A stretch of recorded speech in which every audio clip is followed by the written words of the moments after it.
کتاب ہے بائبل سے قرآن تک، اس کے صفحہ نمبر 199۔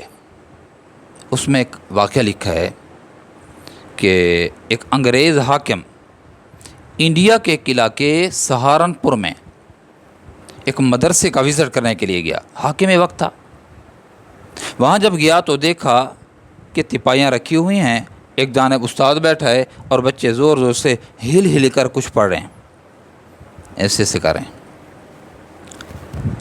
اپنے آپ کو حرکت دے کر کچھ پڑھ رہے ہیں۔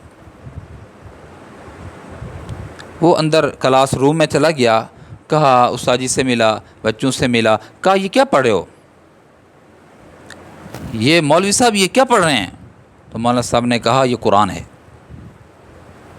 قرآن پڑھ رہے ہیں۔ کہا قرآن ہے؟ ہاں ہاں قرآن ہے۔ یہ قرآن کسی کے سینے بھی محفوظ ہے؟ استاد جی نے فرمایا بہت سے طالب علم ہیں۔ کہا کہ دکھاؤ۔ ایک طالب علم کو کھڑا کیا جس کی عمر 12 یا 13 سال تھی، کہا یہ قرآن کا حافظ ہے۔ اس طرح کے بہت سے نمونے ہمارے پاس موجود ہیں، بہت سے بچے ہمارے پاس موجود ہیں۔ یہ کہ اس نے کہا میں اس کا امتحان لینا چاہتا ہوں، پڑھا لکھا تھا۔ اس نے کہا وہ کتاب مجھے دکھاؤ، میں سنتا ہوں۔ اس نے اشارہ کیا یہاں سے پڑھو، وہ بچہ پڑھ گیا۔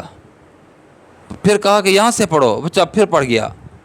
اس نے کہا یہاں سے پڑھو۔ جب اس کو تسلی ہو گئی نا پوری کہ پورا قرآن اس کے سینے میں محفوظ ہے، امتحان لے رہا تھا، تو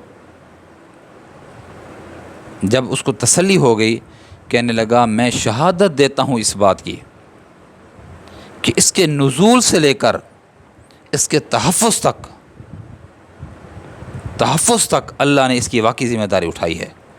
کوئی کتاب ایسی نہیں ہے جو محفوظ ہو، یہ واحد کتاب ہے۔ اس کے اعراب محفوظ، اس کے لفظ محفوظ، اس کا انداز محفوظ، اس کے اوراق محفوظ، زبر زیر کی بھی غلطی نہیں، الفاظوں کی بھی غلطی نہیں ہے۔ من و ان جیسے اترا تھا ویسے آج 1400 سال کے بعد بھی موجود ہے۔ واہ! اس نے کہا کیسی یہ کتاب ہے۔